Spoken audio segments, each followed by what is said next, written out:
Bastante cosas de música porque me gusta bastante la música, pero habla de un poco de todo, ¿no?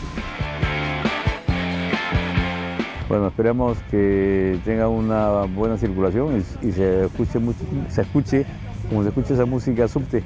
Gracias por venir, gracias por estar con nosotros. Gracias, tocayo.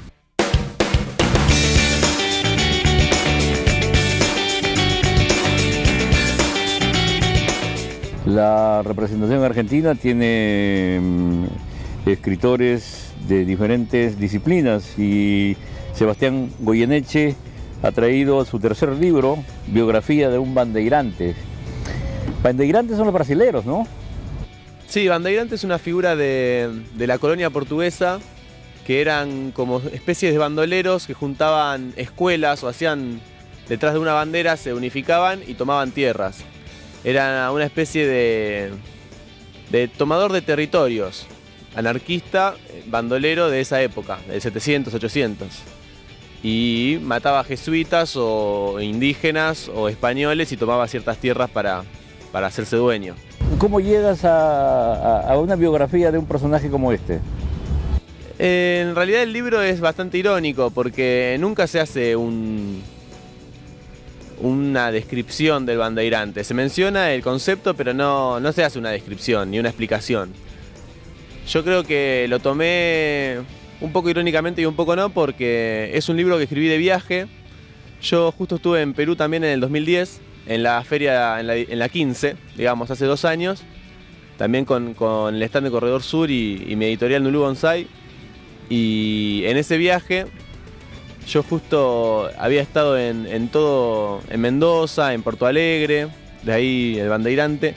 Estuve en Misiones, que es el norte de Argentina, y estuve en Lima y en Arequipa y en La Paz. Y en ese viaje fue que fui escribiendo estos textos. Y el bandeirante es un poco tomar territorio ajeno para sacar conclusiones propias, ¿no? ¿Es una poesía de viaje entonces? Es un libro de viaje, sí. Yo viajo bastante, pero escribo poesía en todas partes. Este justamente es un libro que viajó por muchos lados y lo terminé en Buenos Aires luego de todo un año de viajes. ¿Y los dibujos son tuyos también? No, los dibujos son de un ilustrador argentino también, que se llama Ignacio Amespil. Él es artista plástico conceptual, me gusta decirle, porque él usa una técnica diferente para cada obra. Y le había propuesto ilustrar el libro y se lo llevó mucho tiempo de viaje también, porque él viajó a Paraguay y a Berlín, y algunos de los dibujos están hechos en Berlín y otros en Paraguay. Y los incluimos en el libro después también fueron 2 años desde que yo le entregué el libro y hizo ilustraciones esos 2 años y juntamos material y las incorporamos. O sea que es un libro de viajes completo. Completo. Hasta en las ilustraciones. Y también tienes aquí, veo, asimismo, mi vieja tía está ahora muerta y yo soy el único ser del mundo que aún piensa en su querido papagayo Heine. Una cita de Heinrich Heine. ¿Influencias de este tipo en tu poesía? Sí, influencias. Como poeta es difícil leer poesía. Yo puedo decir que tengo 3 o 4 influencias grandes. Mi primera influencia fue Girondo, Oliverio Girondo, un poeta argentino bastante conocido. Después Pessoa, me gustó mucho y me influencia en el sentido de que yo encontré en mi escritura rasgos de ellos, ¿no? Y después una de las últimas influencias, que fue a partir de 2010 que lo conocí acá, fue César Moro, que es un poeta peruano que me gustó mucho. Un surrealista de aquellos, ¿no? Es un surrealista, la verdad que muy bueno. Y últimamente escribí todo un texto muy largo con una influencia muy grande de César Moro y se lo dediqué a él, le puse a César Moro. Y esa es una de mis últimas influencias, ¿no? Después hay un poco más influencias contemporáneas, que son amigos, poetas o escritores que están activos ahora. Esas ya son más difíciles de descubrir, ¿no? Supongo que este plano que ilustra, que está en la portada del libro, son tus recorridos.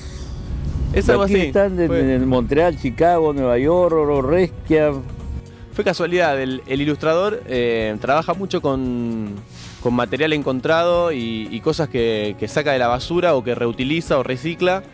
Y un día por Buenos Aires encontró un volquete, un espacio grande donde se tiran los restos de demolición, etcétera, que parece que pertenecía a una casa de un famoso fotógrafo que es Aldo Cesa.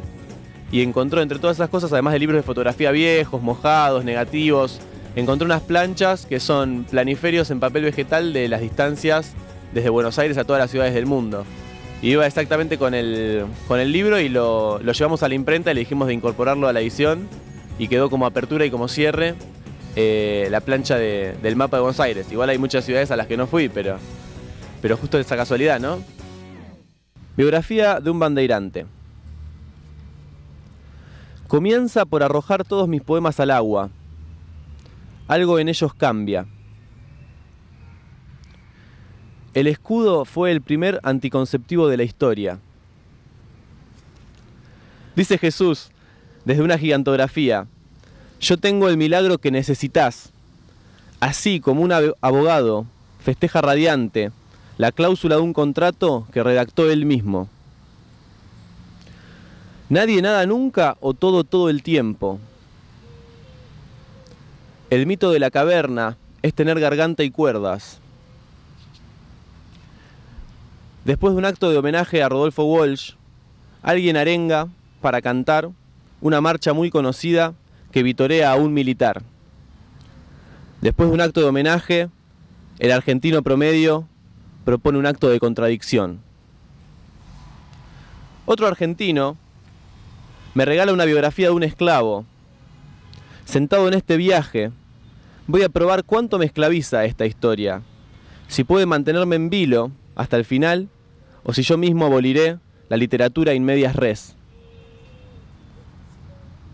Todos aprendieron a hacer bandera de sus éxitos y a ocultar el trapo sucio de cada fracaso. El monopolio está en estar lo más cerca posible.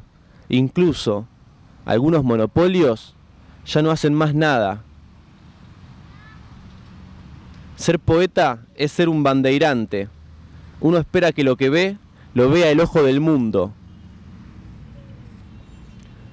Mi bandera y su bandera le dan vida a la soberbia. Buenos Aires, marzo de 2010. Gracias.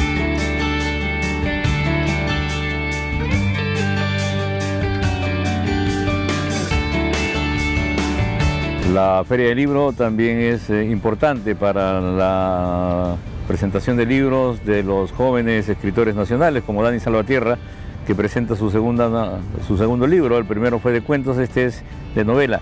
Síndrome de Berlín. ¿Por qué el síndrome de Berlín? Es la historia de una chica que se llama Berlín. Ella es la portadora de un síndrome que, bueno, según una antigua profecía de Santa Rosa de Lima, la ciudad de Lima iba a desaparecer después, alrededor de entre el año 2012 y 2015, bueno, según ella, ¿no? Es una leyenda urbana que circuló durante mucho tiempo. Nadie sabe a ciencia cierta si es que es verdadero o no, pero a partir de ese precepto empecé a desarrollar una historia acerca de una chica norteamericana que era la que llevaba el síndrome, ¿no? Y decía que el mar llegaría hasta la Plaza de Armas, hasta, ¿no? La Plaza de Armas, según sí. Ese claro. Pronóstico. Claro, iba a haber un terremoto grande y solo iba a quedar el centro de Lima, ¿no? El resto de la costa iba a desaparecer, ¿no? Entonces, a partir de esto es donde yo empiezo a desarrollar la historia de una chica que se llama Berlín y que, bueno, era la portadora de un síndrome que lleva su nombre, ¿no? Y que es uno de los que contribuyen a esa catástrofe que se viene sobre la ciudad, ¿no? Entonces, es una historia muy de carácter apocalíptico en cuestión de en clave farsa, ¿no? Farsesca, de humor negro, ¿no? Muy, muy influenciada por la ciencia ficción, en verdad. Y pues eso.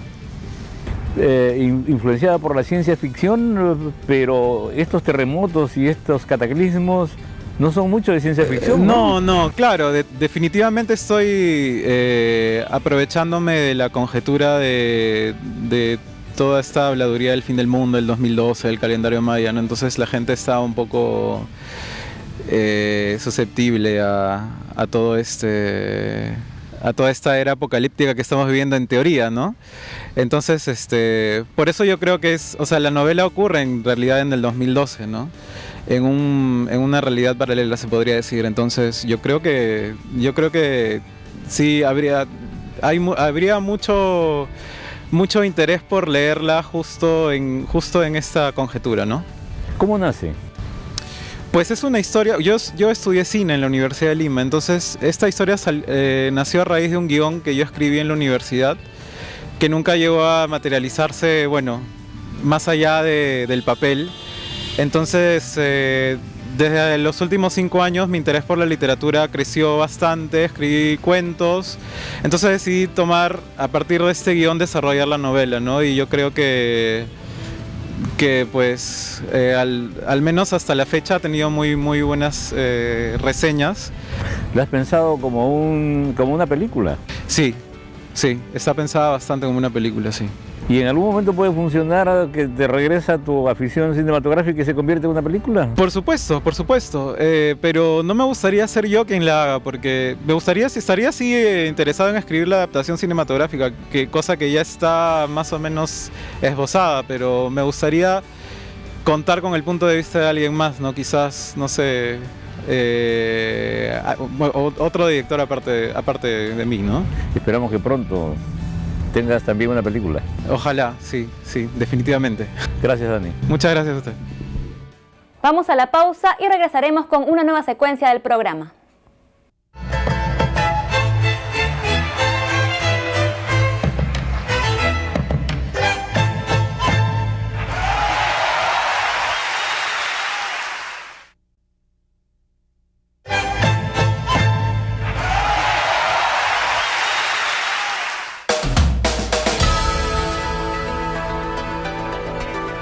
Tenía, tienes razón, Trivelino.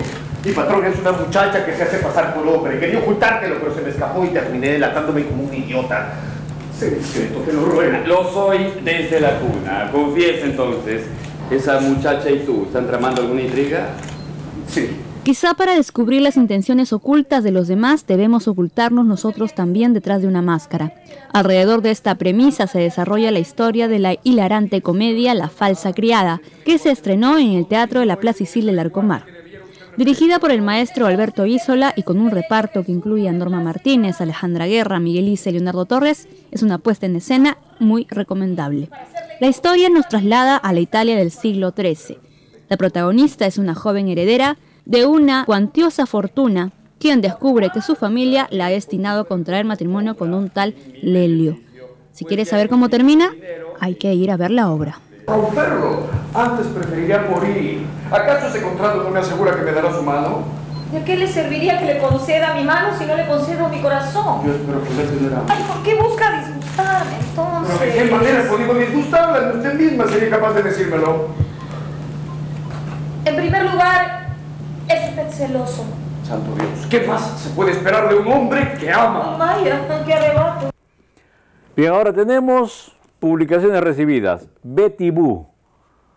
Claudia Piñeiro vino para la Feria del Libro y nos trajo esta estupenda novela que te atrapa de principio a fin. El escueto título de la novela nos sugiere la cautivante historia que se inicia un exclusivo condominio en las afueras de Buenos Aires, donde Pedro Chazarreta aparece degollado, casi como lo fuera su esposa un par de años antes en el mismo lugar. Esa muerte es apenas el inicio de una seguidilla de asesinatos a partir de una foto desaparecida. Se la recomendamos, es una muy buena novela.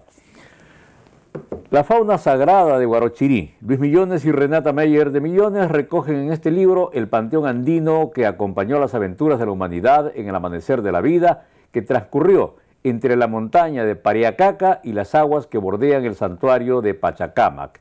Cóndor, serpiente o puma que encendieron la imaginación del misterioso redactor de Dioses y Hombres de Guarochirí.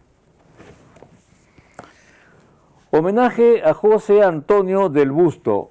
Margarita Guerra y Rafael Sánchez Concha han compilado para el Fondo Editorial de la Universidad Católica en estos 2 volúmenes trabajos de historiadores peruanos y extranjeros que reeditan la pasión, el rigor y la entrega de José Antonio del Busto en su tarea